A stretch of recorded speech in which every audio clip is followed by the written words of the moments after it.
Deep in the fog-shrouded streets of 1920s London, a shadowy figure seals a pact that could unravel the world's greatest detective. Welcome to the Shadow Pact, Poirot's most dangerous enemy, a tale of intrigue, betrayal, and unrelenting pursuit. Grab a cup of tea, take a seat, and immerse yourself in this suspenseful story. If you're hooked and enjoying the ride, subscribe to our channel. Your support means a lot to us. And drop a comment below telling us where you're watching from. Let's connect. Chapter 1: The Whisper in the Mist. The rain-slicked cobblestones of Baker Street gleamed under the dim gas lamps as Hercule Poirot adjusted his impeccable mustache, stepping out from the warmth of his apartment into the chill evening air. It was a night like any other in the bustling heart of London, or so it seemed. But something lingered in the shadows. An unease that prickles at the back of his neck like an unspoken warning. Poirot, the Belgian detective, renowned for his little gray cells, had just wrapped up a perplexing case involving a stolen emerald necklace from a high society gala. The culprit, a cunning jewel thief disguised as a waiter, had been unmasked through Poirot's meticulous observation of a single misplaced glove. As he strolled toward his favorite cafe for a post-case tisane, he couldn't shake the feeling that eyes were upon him. Little did he know this ordinary evening would mark the beginning of his encounter with an enemy unlike any before, one who operated not with brute force, but with a web of secrets so vast it spanned continents. In this chapter, we'll dive into the origins of this shadowy threat, introducing the key players and setting the stage for the danger ahead. We'll explore how Poirot's routine life begins to unravel with subtle clues and whispers that hint at a larger conspiracy. By the end, you'll see why this foe is his most dangerous yet, and we'll segue into the escalating tension of the next part. Poirot arrived at Café Royale, a quaint spot tucked away from the main thoroughfares, where the aroma of fresh pastries mingled with the scent of strong coffee. He settled into his usual corner booth, ordering his herbal infusion with a nod to the familiar waiter. As he sipped, reflecting on the day's triumph, a folded newspaper caught his eye, left abandoned on the adjacent table. Curiosity piqued, he unfolded it only to find a cryptic message scrawled in elegant script across the headlines, "The shadows whisper your name, Poirot. Beware the pact that binds the unseen." No signature, no explanation, just those chilling words. His sharp eyes narrowed. This was no coincidence. Poirot's mind raced, piecing together possibilities. Was it a prank from a disgruntled suspect, or something more sinister? He pocketed the note, deciding to examine it further at home. But as he left the cafe, a figure in a long black coat melted into the crowd, watching his every move. This was the first thread in the tapestry of the Shadow Pact, a clandestine alliance of powerful individuals bound by mutual secrets and ambitions. Formed in the aftermath of the Great War, the pact included disgraced aristocrats, rogue spies, and shadowy financiers, all united to protect their illicit gains from prying eyes like Poirot's.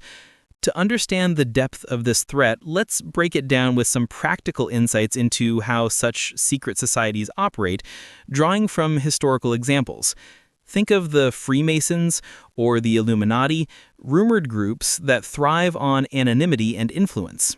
In our story, the Shadow Pact mirrors these, with rituals sealed in blood oaths and meetings in hidden chambers beneath London's underbelly.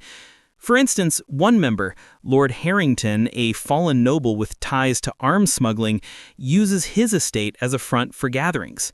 Another, Elena Voss, a seductive Russian expatriate, excels in espionage, gathering intel through charm and deception. Their leader, known only as the Phantom, orchestrates from afar, pulling strings like a master puppeteer. Poirot, unaware of this network's existence, begins his investigation by consulting his old friend Captain Hastings, who joins him back at the apartment. Hastings, ever the loyal companion, examines the note exclaiming, "By Jove, Poirot, this looks like trouble." Indeed it was. Poirot employs his method of order and method, instructing Hastings to check for fingerprints or hidden inks. They find a faint watermark, a symbol of intertwined serpents, the Pact's insignia. This clue leads Poirot to recall a similar mark from an unsolved case years ago involving a murdered diplomat. As the night deepens, Poirot paces his study, his mind a whirlwind of deductions. He realizes the message isn't a threat, but an invitation to a game, one where the stakes are life and death. Practical tip for aspiring detectives: always trace symbols to their origins. Poirot does just that. Cross-referencing books on heraldry and secret societies, he uncovers legends of a pact formed in 1919, post-war, when survivors of espionage vowed to shield each other from justice. Examples abound in real history, like the Cambridge Five, spies who evaded detection for decades through mutual protection. In our tale, this pact has targeted Poirot because his recent cases have brushed too close to their operations, exposing a smuggling ring indirectly linked to Harrington. The danger escalates when Poirot receives a midnight visitor, a hooded informant who whispers of a meeting at the old docks. Go alone, or the shadows consume you. Poirot, intrigued yet cautious, decides to venture forth, arming himself with nothing but his wits and a concealed walking stick. The docks, shrouded in mist, echo with the lapping of the Thames. Poirot arrives, spotting silhouettes in the fog. He overhears fragments of conversation about a grand heist involving crown jewels and political blackmail. But before he can glean more, a shot rings out, scattering the group. Poirot ducks behind crates, his heart pounding.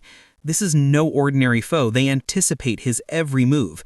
Escaping narrowly, he returns home to find his apartment ransacked, the note gone. Now, the hunt is on.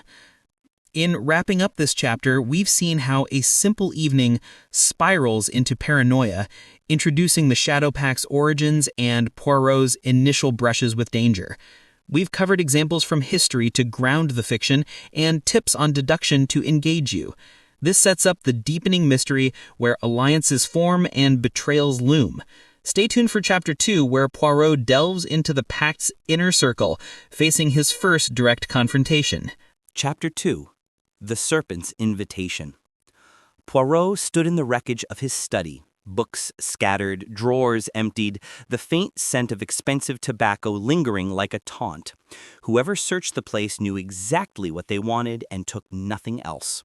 He straightened a tilted-framed photograph of his brother in Belgium, then poured himself a small glass of sirop de cassis. The drink steadied his nerves.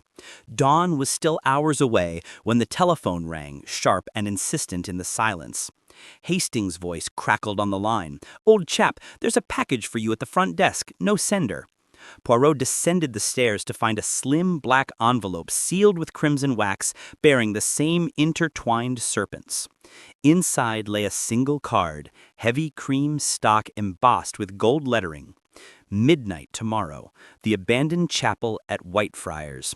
Come alone or the girl pays the price." Beneath the words, a photograph showed a young woman bound and gagged, her eyes wide with terror. On the back, someone had scrawled, "Marie Duval, niece of Inspector Japp." The game had turned vicious. Poirot spent the day moving through London like a ghost. He visited Japp at Scotland Yard, watching the inspector's face crumple when shown the photograph.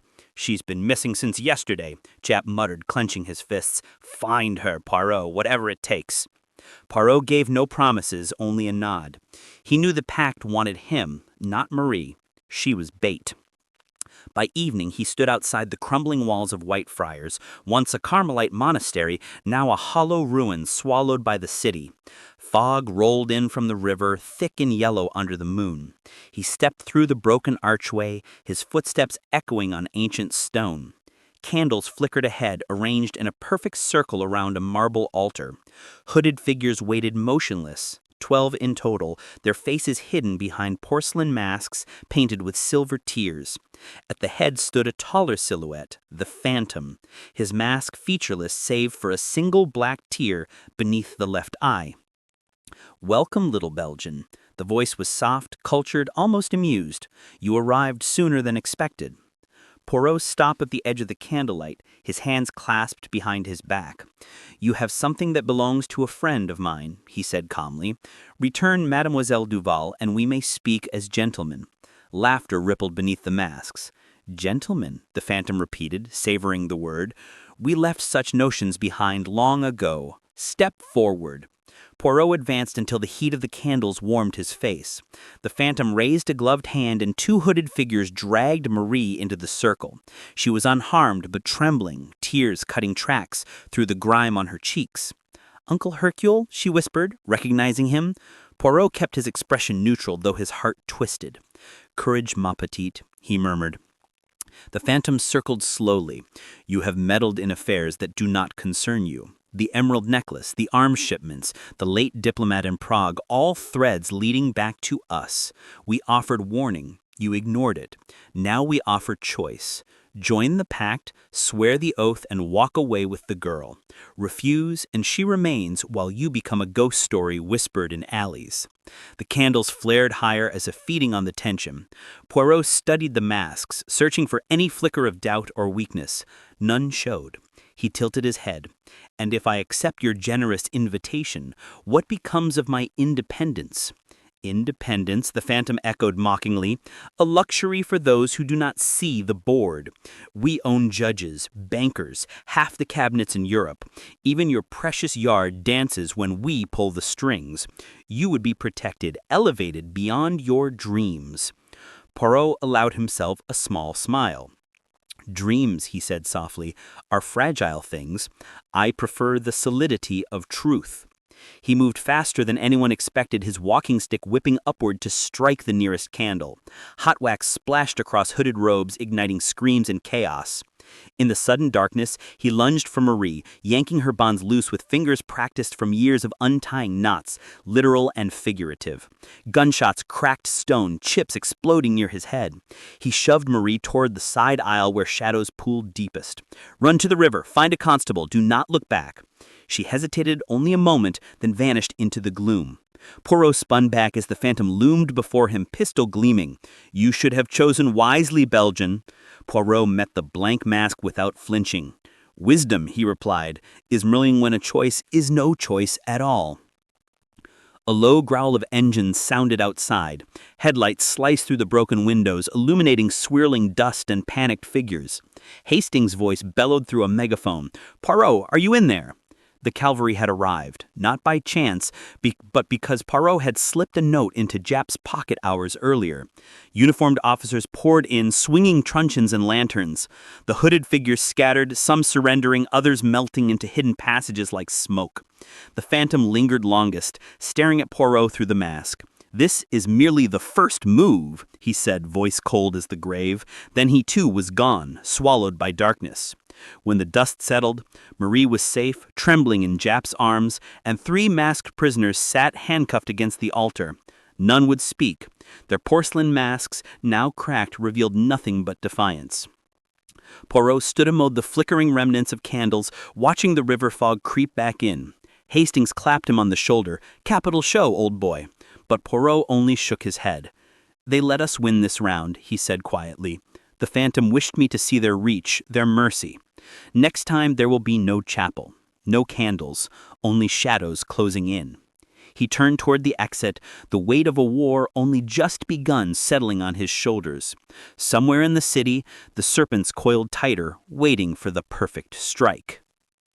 Chapter 3: The Mirror of Venice. 3 nights later, a coded telegram reached Poirot at his temporary rooms in Claridge's. The message was brief. "Venice, Palazzo Nero, midnight. Come alone, or the list burns." No signature, only the serpent watermark pressed deep into the paper. The list. Poirot knew instantly what it meant. Months earlier, he had intercepted fragments of a ledger naming every member of the Shadow Pact, their true identities, fortunes, and crimes. He had hidden the complete document inside a hollowed bust of Caesar in a Belgian museum, trusting no one, not even Hastings. Someone had discovered the hiding place. The game had leapt across the channel. He traveled light, boarding the Orient Express under the name Monsieur Dupont, a Belgian wine merchant. The journey gave him time to think. Venice in November was a city of mirrors, water reflecting palazzi, sky reflecting canals, truth reflecting lies. Perfect territory for the phantom. At the station, he hired a private gondola, slipping through the narrow waterways as dusk bled into indigo. The Palazzo Nero rose black against the moon, a decaying palace once owned by a doge, now abandoned to rats and legend. Its windows stared like empty sockets. Poirot stepped onto the landing, the only sound the soft slap of water against marble. Inside, the air tasted of salt and mildew. A single lantern hung from a chain, swaying gently, though no wind stirred. Footsteps echoed ahead, measured, deliberate. Poirot followed the light through corridors lined with cracked frescoes until he reached the grand salon. Mirrors covered every wall, hundreds of them, some gilded, some blind with age. In the center stood Elena Voss, the Russian beauty from the Pact, her crimson gown shimmering like fresh blood. She was alone, or appeared to be. "Welcome, detective," she purred, her accent curling around each word. "You kept your promise to come alone. How refreshing." Poirot inclined his head. "Where is the list, Mademoiselle Voss?" "Patience, cher Hercule." She moved to a lacquered table, pouring 2 glasses of deep amber liquid. "First, we drink to old enemies." He did not touch the glass. "You drugged the girl in London," he said flatly. "You will not find me so careless." Elena laughed softly, setting both glasses aside. "Clever man. Then let us play a different game." She clapped twice. Hidden doors in the mirrors swung open, and 6 men stepped out, silent, identical, black suits, white gloves, faces hidden behind the same porcelain masks. Each held a slender rapier. Elena retreated to a high-backed chair. "A simple duel," she announced. "Reach me without dying, and the list is yours. Refuse, and my friends carve your reflection into 1,000 pieces." The first blade flashed. Poirot sidestepped, using his coat to tangle the wrist, twisting the sword free. Metal rang on marble. He fought without flourish, economy of motion born from years of precision. One mask shattered, revealing a young face twisted in rage. Another blade sliced his sleeve, drawing a thin line of blood. He used the mirrors, turning the room into a maze of false images. Attackers struck at reflections, wounding each other in confusion. Elena watched unmoved, until only 2 swordsmen remained. Poirot feinted left, spun right, and drove his captured rapier through a mirror. Glass exploded, showering the floor.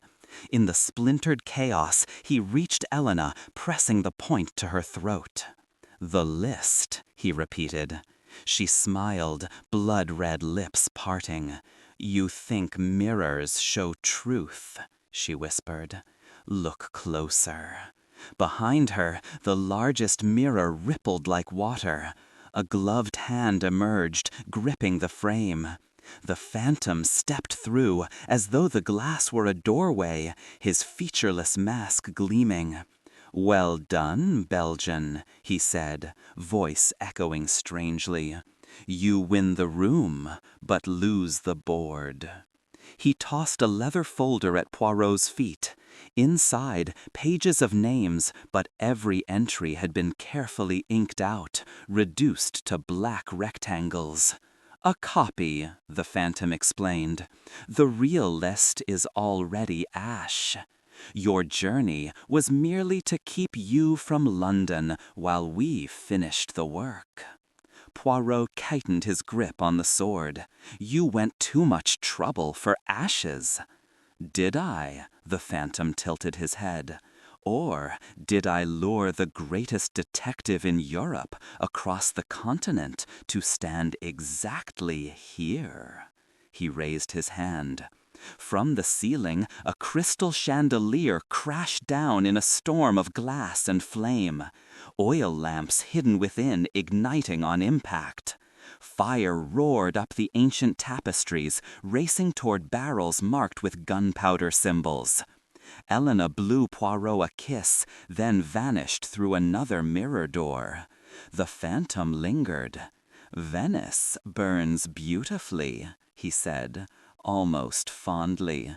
"Try not to drown." Poirot ran. Flames licked his heels as he smashed through weaker mirrors, seeking escape. Smoke choked the corridors. He found a window overlooking the canal, 30 feet below. Without hesitation, he leapt, landing in the icy water as the palazzo erupted behind him. The explosion lit the night orange and gold. Gondolas shouted, tourists screamed on distant bridges. Poirot swam beneath a stone bridge, clinging to shadows, until a police launch fished him out half-frozen. By morning, Palazzo Nero was a smoldering ruin, the list forever lost, the Pact untouched. On the launch, a waterlogged envelope floated beside him, the serpent seal intact. Inside, a new photograph, this time of Hastings, bound in a dark cellar. Scrawled beneath, "London calls you home, detective. Hurry, the game is far from over." Poirot stared across the lagoon as the sun rose pale and cold. Venice had shown him the Pact's cruelty and reach. They did not simply evade justice, they mocked it, turned beauty into trap, and triumph into ash. He wrapped his torn coat tighter, feeling the chill sink deeper than water ever could. The next move would be on their ground, in his city, among his friends. And this time, they held the only bargaining chip that could force even Hercule Poirot to his knees. Chapter 4. The Clockmaker's Silence. The train back to London crawled through the Alps like a wounded beast. Poirot sat alone in a first-class compartment, staring at the photograph of Hastings. His friend's face was bruised, one eye swollen shut, but the familiar moustache still bristled with defiance. On the back of the picture, someone had written in neat copperplate, "Third stroke of midnight, St. Botolph's crypt. Bring no police, or he loses the other eye." Poirot folded the image into his breast pocket next to his heart, where it burned hotter than any coal. He arrived at Victoria Station at dusk. Rain hammered the glass roof, and every cab horse looked like a messenger of doom. Instead of going home, he walked straight to the river and hired a wherry to take him east. The boatman asked no questions when Poirot paid triple fare to be set down at the old steps below St. Botolph without Aldgate. The church tower loomed black against a sky the color of old pewter. Its clock had not chimed since the Blitz, when a bomb took the bell and the clockmaker with it. Locals said the hands froze at 11:59 and refused to move again, as if time itself had died in the rubble. Poirot slipped through the iron gate into the graveyard.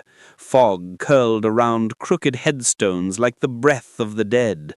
He found the crypt entrance behind the vestry, a low stone arch sealed by a rusted grate. The lock had been replaced with a new brass one, gleaming wetly. A note pinned beneath read, "Turn the key thrice to the left, then once to the right. Do it wrong, and the mechanism floods the chamber." Poirot studied the lock with a pocket torch. Tiny holes ringed the keyhole, no doubt connected to pipes of Thames water waiting above. He obeyed the instruction exactly. The grate swung inward on silent hinges. Steps spiraled down into darkness. The air grew colder with each turn until his breath hung white before him. At the bottom, a single bulb glowed above an oak door bound with iron. It opened before he touched it. Inside, the crypt had been transformed. Vaulted ceilings soared into shadow. Rows of ancient coffins lined the walls, their lead linings stripped away centuries ago. In the center stood a massive clockwork mechanism, taller than a man. Brass gears the size of carriage wheels meshed in perfect silence. No tick, no tock, only the soft hum of hidden springs. Hastings sat strapped to a wooden chair directly beneath the largest gear, his wrists raw from struggling. A thin wire ran from the chair to the escapement. Move too hard, and the gear would drop, crushing him like a walnut. Poirot stepped forward. Hastings looked up, relief and fear warring in his eyes. "Thank God, old man, but don't come closer. The whole thing is balanced on a hair trigger." Poirot halted, scanning the room. Every coffin lid now bore a painted serpent. From the deepest shadow, the phantom emerged. No mask this time, only a black silk hood with slits for eyes. Behind him, Elena Voss leaned against a pillar, smoking a thin cigarette, the tip glowing like a demon's eye. "You are punctual," the phantom said. "I admire that in a man scheduled to die." Poirot kept his voice level. "You have made your point. Release Captain Hastings and take me instead." The hooded head shook slowly. "Bargaining is for markets, not crypts. Tonight, you watch a friend become part of history." He gestured to the mechanism. "This clock was built in 1682 by a monk who believed time could be imprisoned. We merely improved his design. At the third stroke, Hastings will be flattened into the annals of the unnoticed dead, and you, little Belgian, will carry the guilt forever." Elena stepped forward, trailing smoke. "Or," she said softly, "you can save him by giving us the one thing we still lack, your mind. Swear allegiance, and the clock stops. You will work for us, dismantle cases before they begin, redirect suspicion, bury truth. In return, your friends live." Poirot looked at Hastings, who shook his head violently. "Don't do it, Poirot. They'll never stop." The phantom raised a gloved hand, and the gears gave a single ominous creak. Hastings bit back a groan as the wire tightened. Poirot removed his hat, placing it on a nearby coffin. Then he walked straight to the clockwork mechanism, ignoring the phantom's warning. His fingers traced the mainspring, delicate as a sprider. "You are proud of this machine," he said, almost conversationally. "A work of genius, yes, but genius always leaves a signature." He pressed a small lever hidden beneath an ornamental rose. Nothing happened. The phantom laughed. "Amateur. That releases the flood. Try again." Poirot smiled. "No, that releases the counterweight." He stepped back. High above, something shifted. A lead coffin lid slid aside with a screech. Inside lay not bones, but sandbags, hundreds of pounds of them. They dropped in perfect sequence, landing on a secondary platform. The entire mechanism shuddered, then reversed. Gears spun backward, the great escapement rising instead of falling. The wire around Hastings slackened. The phantom lunged, but Elena caught his arm, whispering urgently, too late. Poirot had spotted the monk's original safety, a counterbalance meant to prevent accidental crushing during repairs. Sandbags for the win. Hastings scrambled free as the clock groaned to a halt, frozen again at 11:59. The phantom tore off his hood, revealing a face Poirot had seen in newspapers.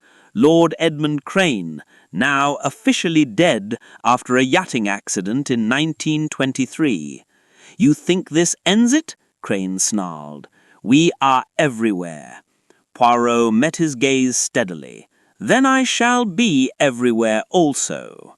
Crane spat on the stone floor, then vanished through a side passage, Elena following like scarlet smoke. Uniforms clattered down the stairs, too late as always. Jap arrived panting, red-faced. "We got your pigeon message. What the devil happened?" Poirot only pointed to the motionless clock. "Time," he said quietly, "has decided to stand still a little longer." He helped Hastings to his feet. The captain swayed, but managed a shaky grin. "Next time, old chap, I'm holidaying in Brighton, far away from clocks in crypts." As they emerged into the graveyard, dawn was breaking pale gold over the spires.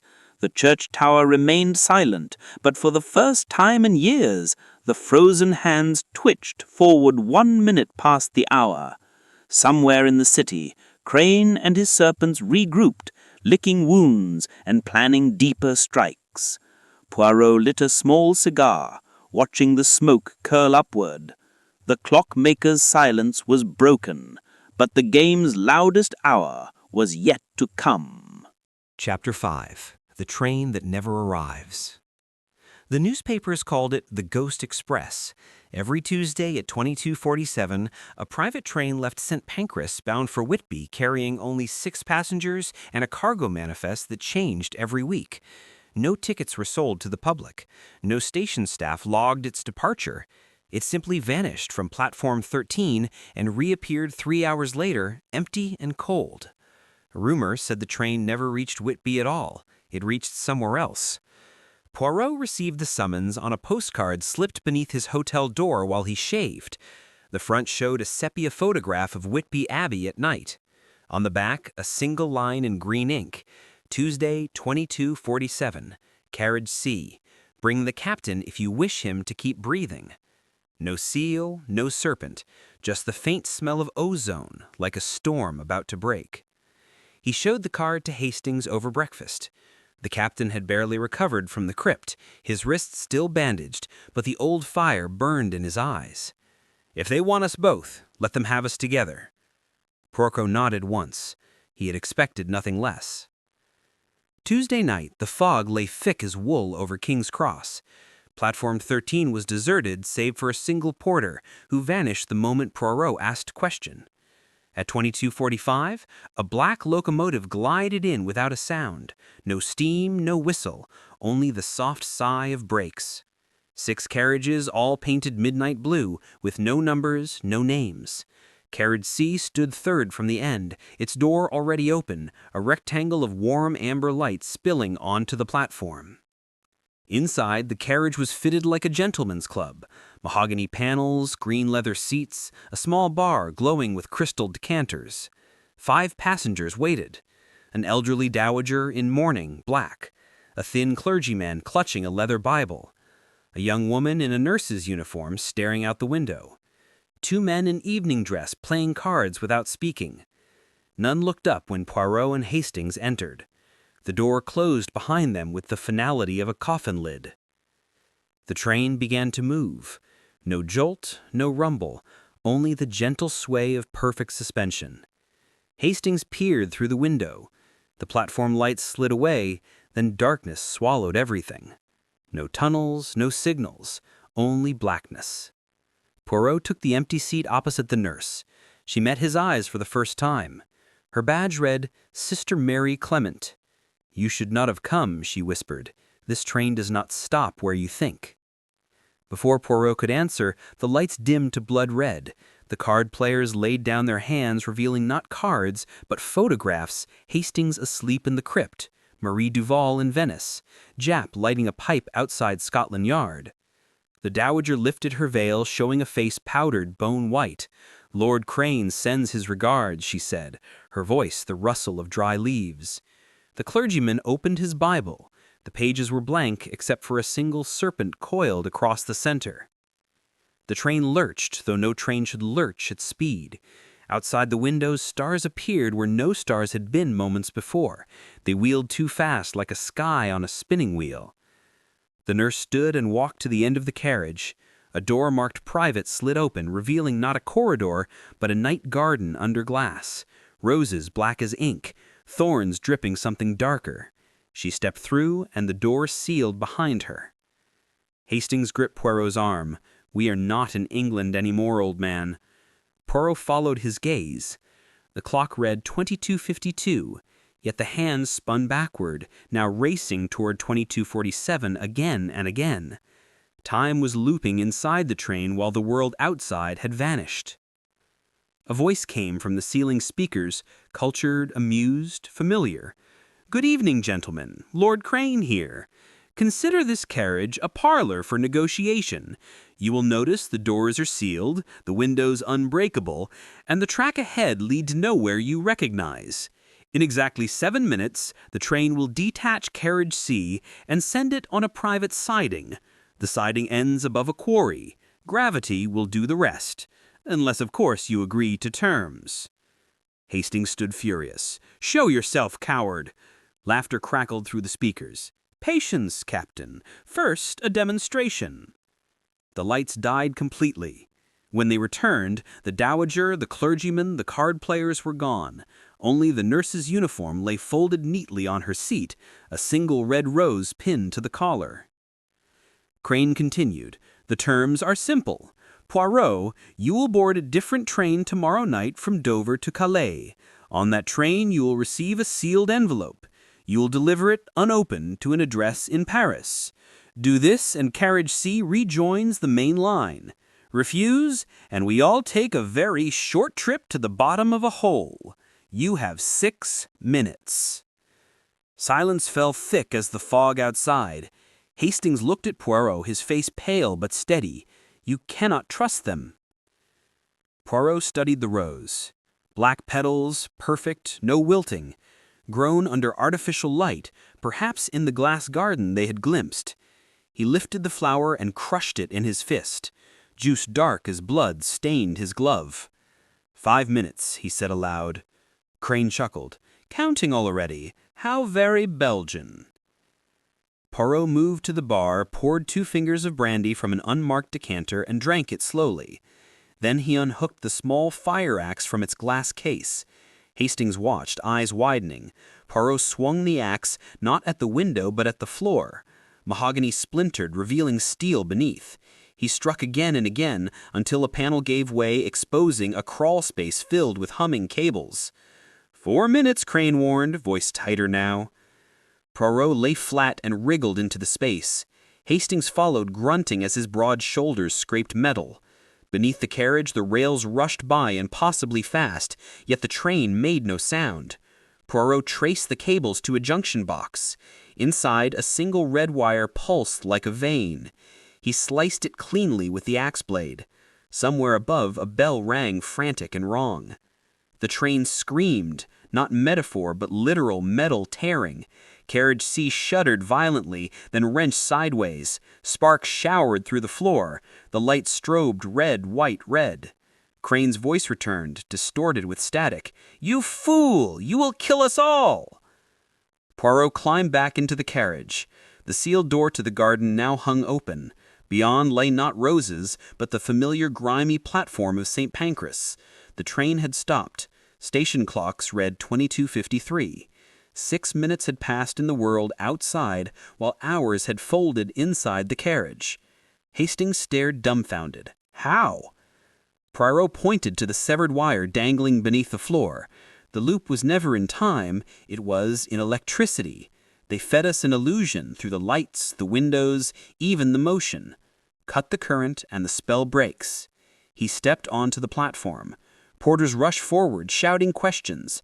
The other carriages had vanished, leaving only carriage C alone on the track like an abandoned toy. A final postcard lay on the seat where the nurse had sat. On one side, a photograph of the train, now burning fiercely in an empty quarry. On the other, fresh green ink. "Paris waits, detective. The envelope will find you. Do not be late." Poirot tucked a card away. Somewhere, Crane nursed rage hotter than the flames in the picture. The quarry had been meant for them, but the trap had snapped shut on empty air. Yet the game rolled on, relentless as a train that refused to arrive anywhere twice. Hastings lit a cigarette with shaking hands. Next time, he muttered, "We take the boat." Poirot gazed down the empty track stretching into fog. There would be no next time for boats. Paris was calling, and the envelope was already on its way. Chapter 6. The Envelope at Dawn. The Dover packet boat pitched through gray channel waves as Poirot stood at the rail, coat collar turned up against the salt wind. He had not slept. The postcard from the Ghost Express lay folded inside his pocket next to the photograph of the burning quarry. Hastings had stayed behind in London under Jap's watchful eye, nursing cracked ribs and a bruised pride. This crossing was for Poirot alone. Dawn broke cold and pearl-colored when the boat nosed into Calais. A thin mist clung to the harbor lamps. Poirot stepped onto French soil with the lightness of a man who knows the ground may open beneath him at any moment. A newspaper boy shouted headlines about a diplomatic scandal in Paris, something about forged letters and a minister's resignation.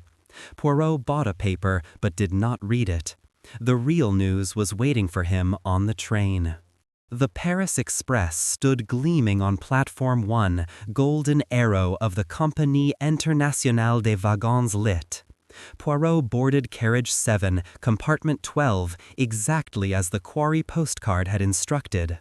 The compartment was empty, save for a single red carnation pinned to the curtain. He sat facing the engine, as always. The whistle blew. Doors slammed. The train slid out of Calais like a knife leaving its sheath. Half an hour later, the door opened without a knock. A woman entered, tall, severe, dressed in the navy uniform of a Wagon Lit's conductrice. Her badge read M. Lefebvre. She carried a silver tray with coffee and a thick cream envelope sealed in black wax. The serpent was pressed so deeply the wax had cracked along its coils. "Monsieur Poirot," she said, placing the tray on the small table. "Your correspondence." She left without another word, locking the door behind her.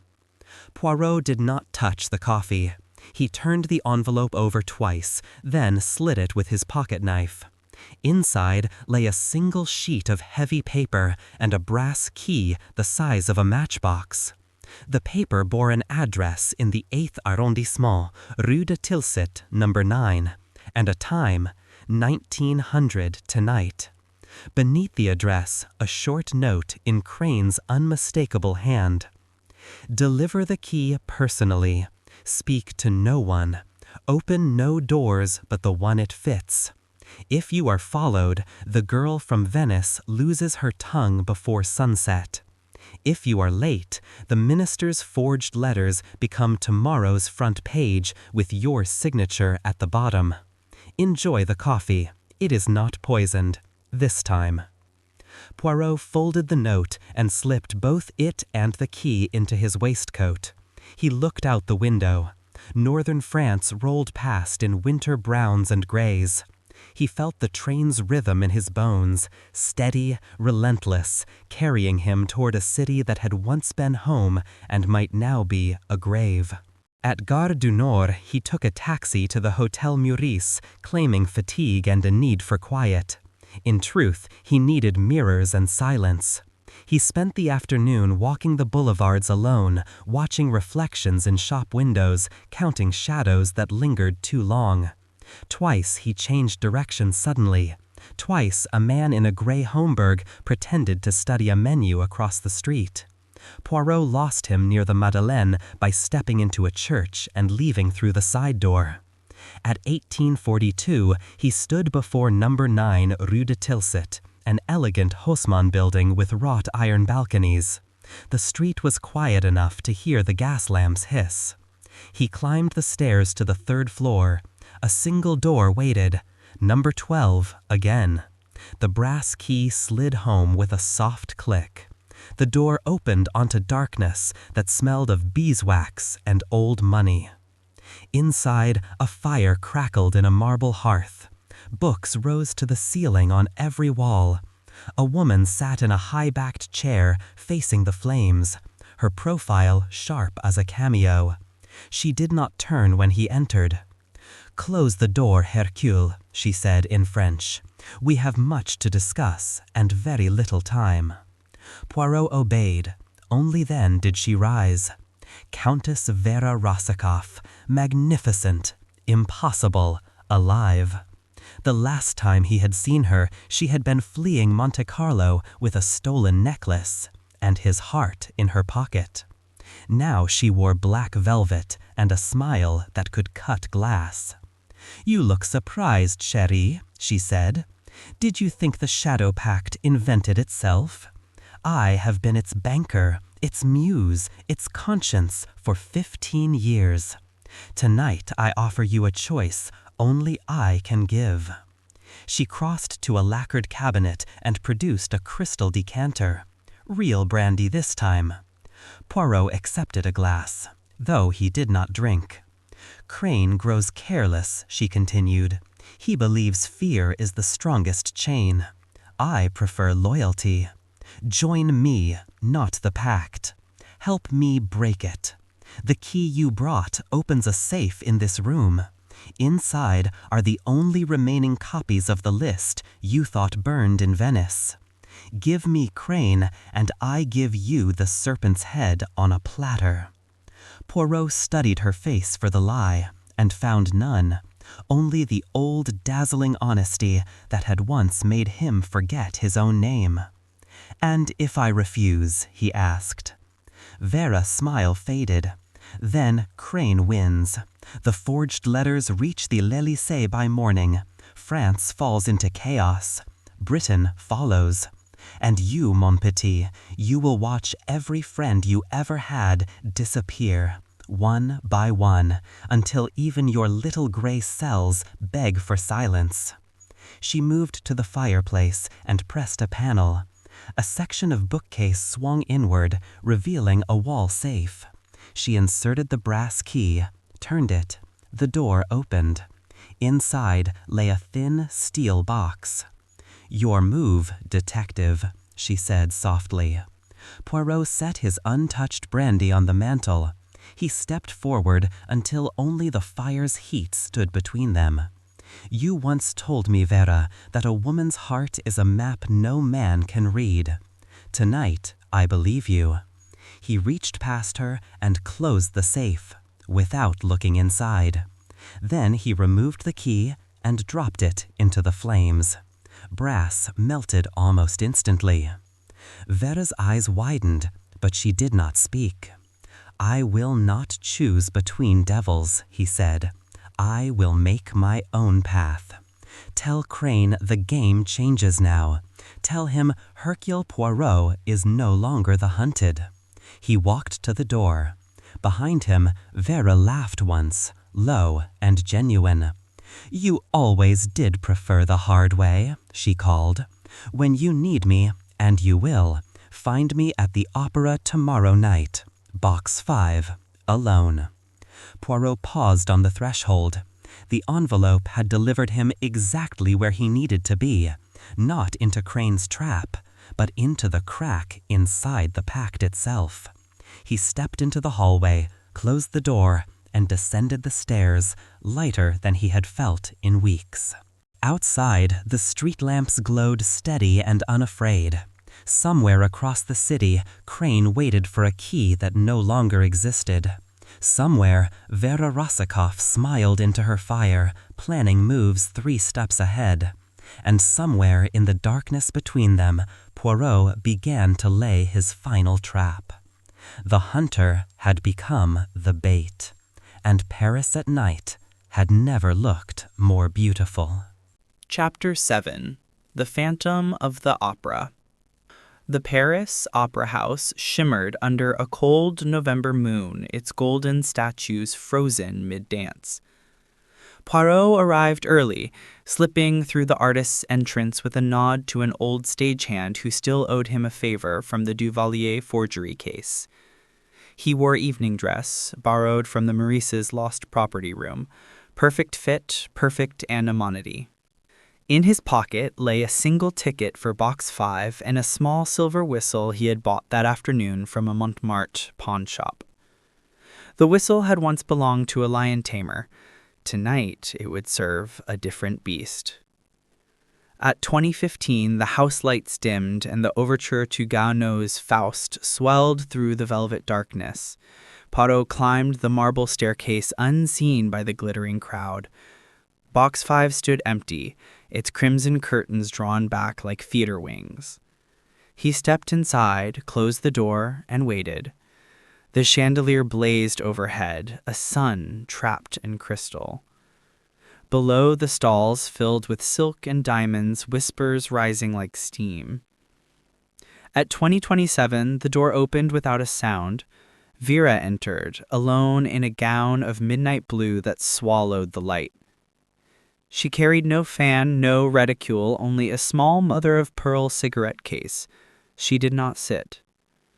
"You burned the key," she said softly. "Brave or foolish, I have not decided. Crane is furious. He believes you have chosen me. I told him you chose neither of us. He did not sleep." Poirot inclined his head toward the stage. "Tonight, we let the music speak first." The curtain rose on Marguerite in her garden. Vera took the seat beside him, her perfume, jasmine, and danger. For 10 minutes they watched in silence. Then she spoke, so low only he could hear. "The safe was empty long before you arrived, chérie. I moved the list weeks ago. The key was bait for Crane, not for you. He wanted proof you could be bought. You passed the test by refusing both of us. Now he will try to kill you before midnight." Poirot's eyes never left the stage. "And you warn me because?" "Because I am tired of being his shadow." She opened the cigarette case, revealing not cigarettes but a folded square of onion skin paper. The real list. 23 names. Crane is second. The first belongs to a man everyone believes died in 1918. If that name reaches the Sûreté tomorrow, the Pact collapses by breakfast. She held the paper between two fingers. "Take it. Disappear. Live." Poirot finally turned to her. "And you?" "I stay, I smile, I watch him fall. Then I vanish like smoke. It is what I do best." Below them the orchestra surged into the jewel song. Light fractured across the chandelier. Poirot noticed movement in the opposite box, a glint of metal. He seized Vera's wrist, pulling her down as a silent shot whispered across the auditorium. The bullet buried itself in the velvet wall where her head had been. The house lights flared. Screams rippled outward. Poirot dragged Vera behind the marble pillar. Another shot shattered the crystal sconce above them, showering glass like deadly rain. Crane's voice echoed from the shadows. Calm, amused. "Box 5 was always too obvious, my dear. Did you think I would let you betray 15 years for a Belgian with a mustache?" Vera's eyes blazed. "You betrayed yourself, Edmond, the moment you feared him." Poirot slipped the silver whistle to his lips and blew 3 short blasts, sharp as a whip. From the flies above, a net of thick rope dropped, pinning the opposite box shut. Stagehands in black swarmed the catwalks, exactly where Poirot had paid them to wait. Crane cursed as the net tightened. His pistol cloddered to the carpet 20 feet below. Poirot stood in full view of the house, hands raised. "Mesdames et messieurs," he called in perfect French, "a small disturbance. Please remain calm. The management regrets the interruption." The audience, thinking it part of the drama, began to applaud. Vera laughed outright, a sound like champagne breaking on crystal. Crane struggled inside the net, his evening cloak tearing. "You will never leave Paris alive," he snarled. Poirot tucked the onion skin list into his waistcoat. "On the contrary, mon ami, I leave within the hour. You, however, have an appointment with Inspector Giraud of the Sûreté. He is waiting in the manager's office with handcuffs and a very long list of questions. Vera rose, brushing glass from her gown.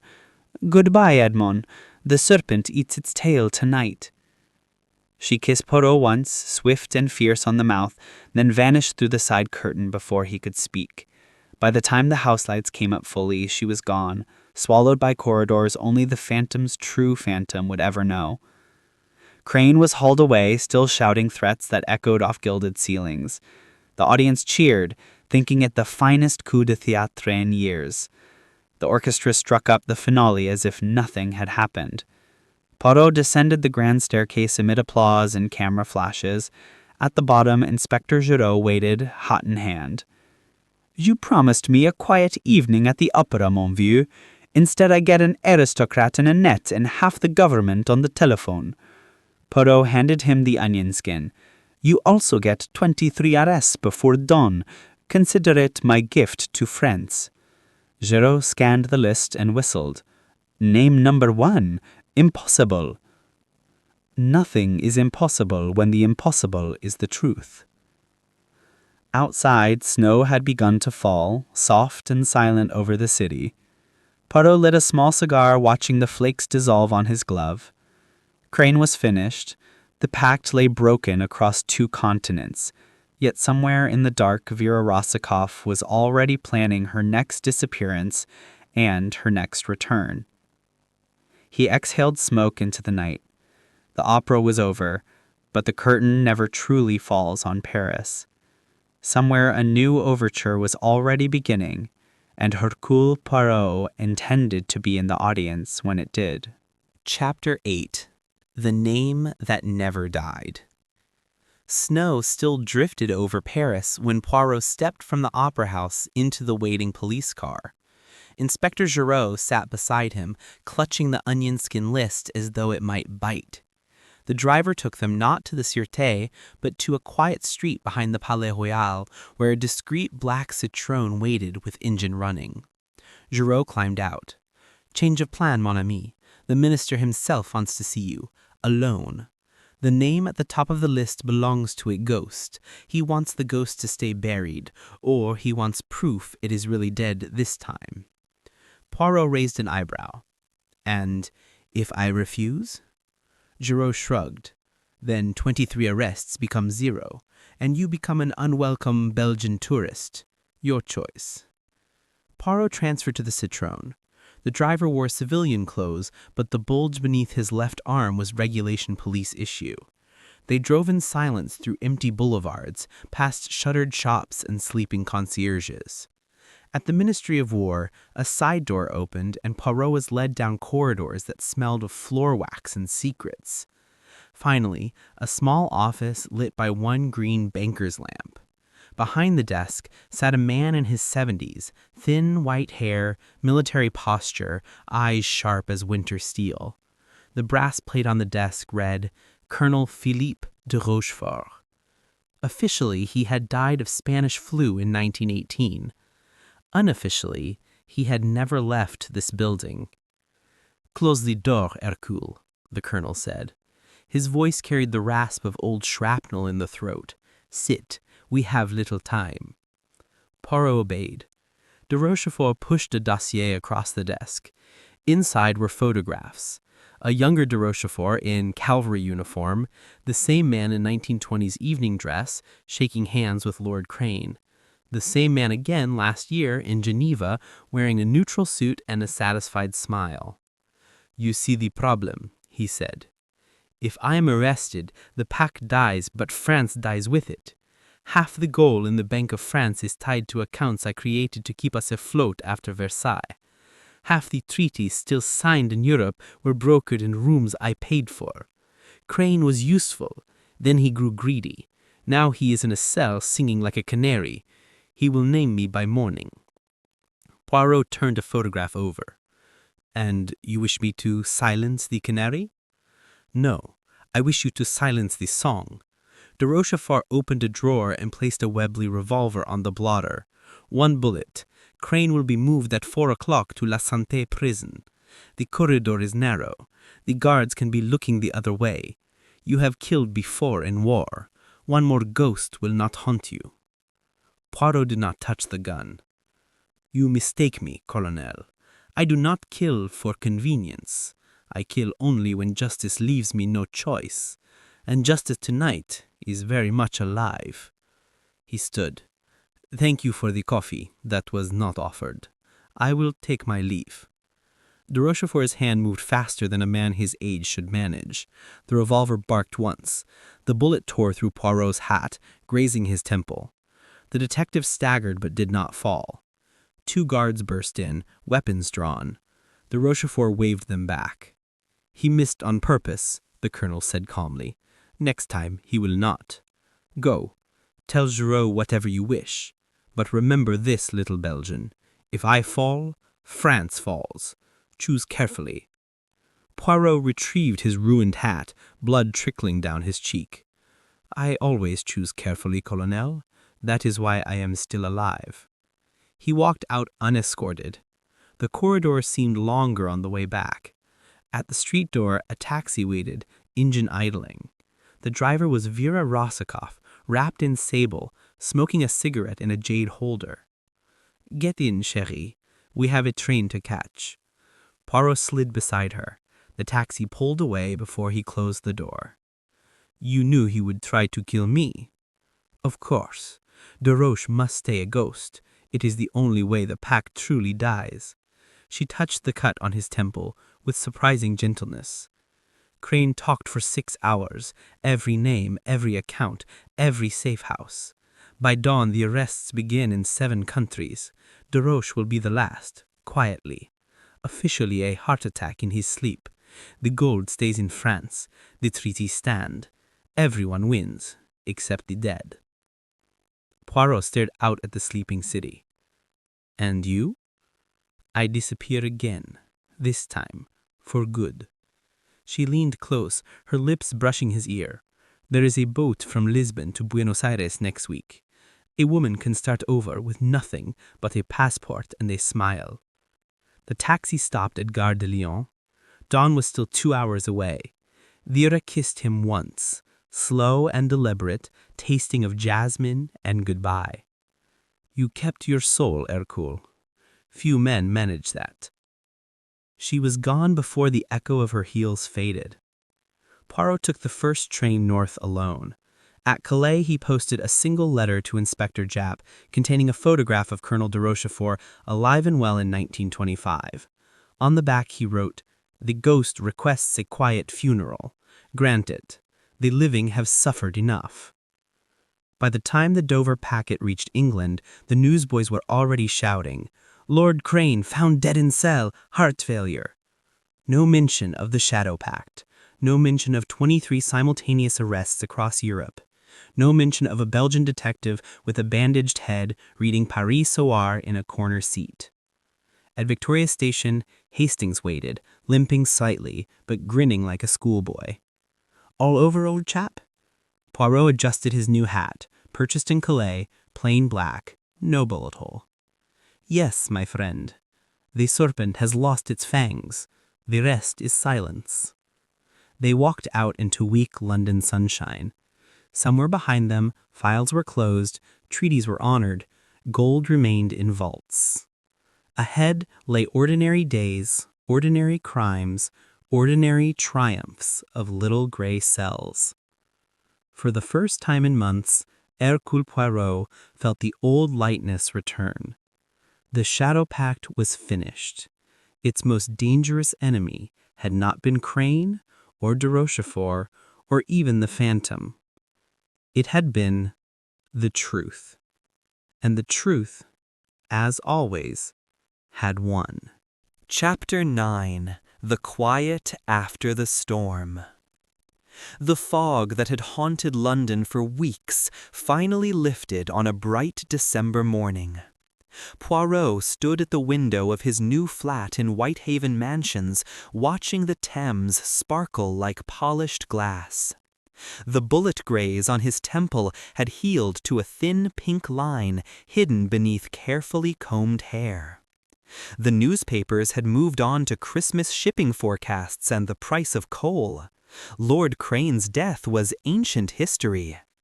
Colonel de Rochefort had indeed suffered a fatal heart attack 2 nights later, quietly in his ministry office, exactly as Vera had predicted. No scandal, no headlines. Just another old soldier laid to rest with full honors. Hastings burst in without knocking, carrying a large hamper from Fortnum and Mason. "Jap's downstairs, old boy, says he's got something for you. Also says if you ever drag him into another continental conspiracy, he'll arrest you for disturbing the peace." Poirot turned, smiling. "Show him up, mon ami, and open the hamper. I smell truffles." Inspector Japp entered hat in hand, looking uncomfortable in civilian tweeds.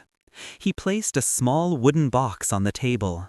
"From Paris, special courier. No note."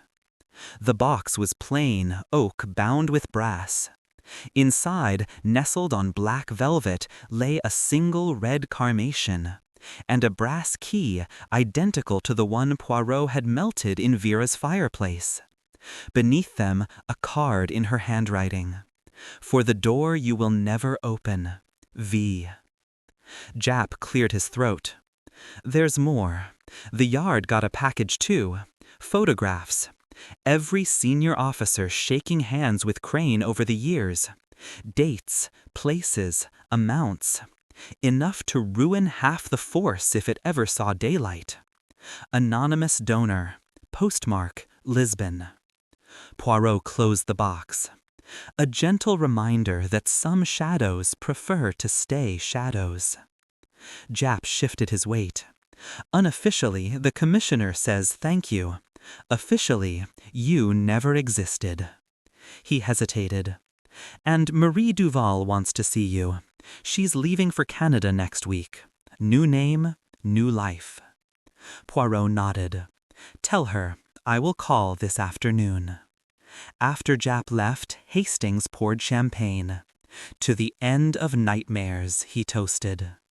Poirot raised his glass. "To the nightmares that taught us who we are." That evening, he took a taxi to a small convent hospital in Kensington. Marie Duval waited in the garden, wrapped in blankets, though the day was mild. She stood when she saw him, tears already bright in her eyes. "They told me everything," she whispered. "You saved more than my life, Uncle Hercule. You saved my faith in people." Poirot kissed her forehead. "Go to Canada, ma petite. Plant roses. Forget serpents." She pressed a small silver locket into his hand. Inside, a photograph of them both, taken years ago at a Scotland Yard picnic. On the back, she had engraved, "For the man who gave me tomorrow."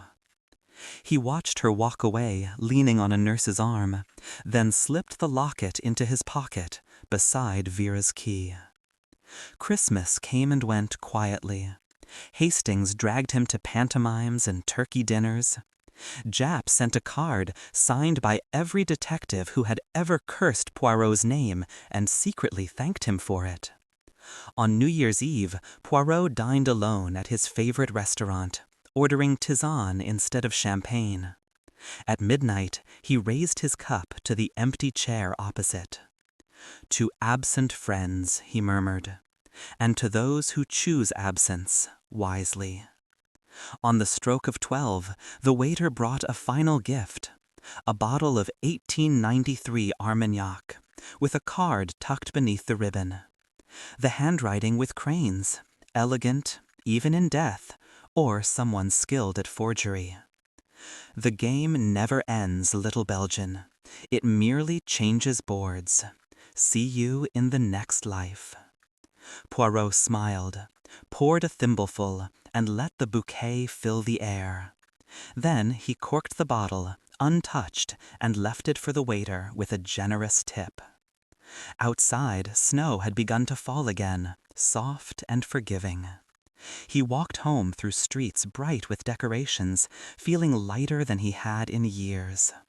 The shadow pact was ash and memory. Its secrets were locked in vaults and graves, and one small oak box he would never open. At Whitehaven Mansions, the porter handed him a telegram. It read simply, "Buenos Aires is beautiful this time of year. The jasmine is in bloom. V." Poirot folded the paper into a perfect square and slipped it into the fire. The flames took it quickly, turning secrets to smoke that rose into the London night and vanished among the stars. He hung up his coat, adjusted his mustache perfectly symmetrical, and allowed himself one small satisfied sigh. Order and method had triumphed. The little gray cells were at peace. For now. Chapter 10. The Man Who Never Was. Whitehaven Mansions was silent except for the soft tick of the ormolu clock on the mantel. It was the first day of spring 1926, and Hercule Poirot sat alone at his desk, surrounded by neat stacks of correspondences he would never answer. A single sheet of heavy cream paper lay before him. The ink was still wet. He had written it himself at dawn after reading the final telegram from Buenos Aires. Vera was dead. Officially a boating accident off the coast of Uruguay. Unofficially, a single bullet to the heart, delivered by a man wearing white gloves and a porcelain mask with a silver tear. The Shadow Pact had not died with Crane or de Rochefort. It had simply changed its skin. Poirot folded the letter once, twice, then sealed it with green wax. No serpent this time, only a perfect circle. He rang the bell. When the porter appeared, he handed over the envelope. "For Captain Hastings," he said, "to be opened only after my death, no sooner." The porter hesitated. "You feeling all right, sir?" Poirot smiled, the small, polite smile that never reached his eyes. "Never better, mon ami. Today I finish what I began." He spent the morning destroying files. Photographs of Crane, de Rochefort, Vera, all fed to the fire. The oak box with the brass key followed. The locket from Marie Duval he kept. Some things are too innocent to burn. At noon, he walked to the Belgian embassy. The ambassador received him in a private salon overlooking Green Park. They spoke in Flemish for 20 minutes. When Poirot left, the ambassador was pale but resolute. At 3 o'clock, he took tea at the Ritz with Inspector Japp. They spoke of cricket and the price of fish, nothing more. Japp never noticed the tremor in Poirot's left hand. At 5, he returned home, drew the curtains, and sat in darkness. At 6, the doorbell rang, 3 times, slow, deliberate. Poirot opened it himself. The man in the corridor wore a black overcoat and a soft felt hat pulled low. No mask, no need. His face was familiar to every newspaper reader in Europe, though no photograph of it had been printed since 1918. Colonel Philippe de Rochefort stepped inside, closing the door with military precision. "You kept your word," the colonel said. "No public scandal. France is grateful." Poirot inclined his head. "And you kept yours. The pact is quiet.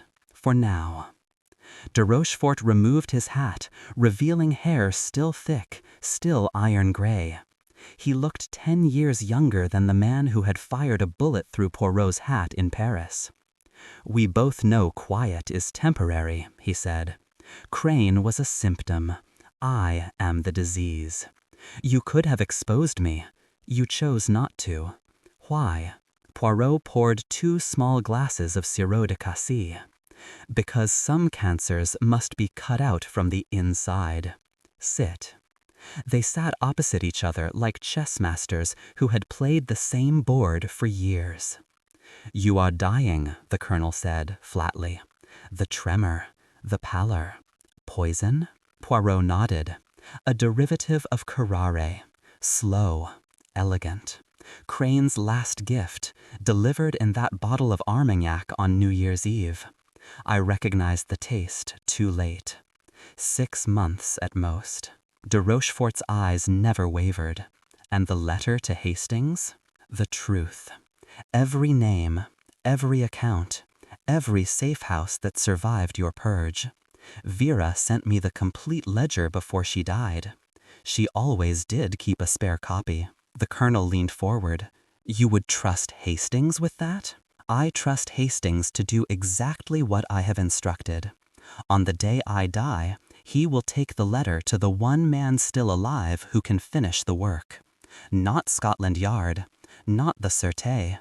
A journalist. International. Incorruptible. The story will break across every capital at once. No government will be able to bury it. The Shadow Pact will die screaming in daylight. De Rochefort considered this. And me. You will die tonight. Here. Heart attack. Tragic, but natural. The doctor has already been paid. Your secrets die with you. France keeps her gold, her treaties, her illusions. The ledger will name you only as a loyal patriot who uncovered the conspiracy at the cost of his life. A hero's funeral. Full honors. The colonel smiled for the first time. You always were a sentimental bastard, Poirot. Sentiment is the luxury of those who expect to live long enough to regret it. De Rochefort reached into his coat and produced a small pearl-handled revolver. He placed it on the table between them. 1 bullet, he said, for the man who chooses. Poirot picked it up, weighed it, felt the perfect balance. Then he turned it around and offered the handle. You first, mon colonel. You have carried the heavier burden. De Rochefort took the gun. For a long moment, neither man moved. Outside, a horse-drawn cab clopped past in the street. Somewhere, a church bell struck the quarter hour. The colonel raised the revolver to his temple. Tell Vera, he said, voice suddenly soft. I was tired too. The shot was quieter than Poirot expected. De Rochefort slid sideways in the chair, eyes already glazing. Poirot caught him before he hit the floor, easing him gently to the carpet. He arranged the limbs neatly, closed the eyes, straightened the tie. Then he sat back in his own chair and waited. At 7, the porter found them both. The official story wrote itself. Distinguished Belgian detective surprised by intruder, struggled fatally wounded, the assailant before succumbing to a sudden coronary. Tragic coincidence. Closed case. 3 days later, Hastings opened the letter with shaking hands. He read it twice, then took a taxi to Fleet Street. The story broke the following Sunday. 23 capitals woke to banner headlines. Governments fell, fortunes vanished overnight. The Shadow Pact was ripped open like a rotten fruit, and every maggot named. At the double funeral in Brussels, Marie Duval, now Mrs. Arthur Campbell of Montreal, laid white roses on both coffins. She never knew which held her Uncle Hercule and which the man who had tried to silence him. It no longer mattered. On the headstone they shared a single line in French. Ils ont donné leur ombre pour que le monde voie la lumière. They gave their shadow so the world could see the light. Years later, when Hastings visited Buenos Aires, he found a small jasmine vine growing wild on an unmarked grave in La Recoleta. Beneath it, someone had carved a tiny perfect circle in the stone. He smiled, laid a red carnation, and walked away without looking back. The game had ended exactly as Poirot planned. Not with his death, but with the death of every lie that had ever hidden behind a mask. And somewhere in the quiet order of heaven, Hercule Poirot adjusted his mustache, poured a tisane, and allowed himself one small, satisfied sigh. It was finished. Like the video if this story moved you. Subscribe for more tales of mystery and turn on notifications so you never miss the final twist. Tell us in the comments, who was your favorite shadow in the Pact? Crane, Vera, or the man who never died? Your support means the world. Thank you for watching The Shadow Pact, Poirot's most dangerous enemy. Until the next case, au revoir.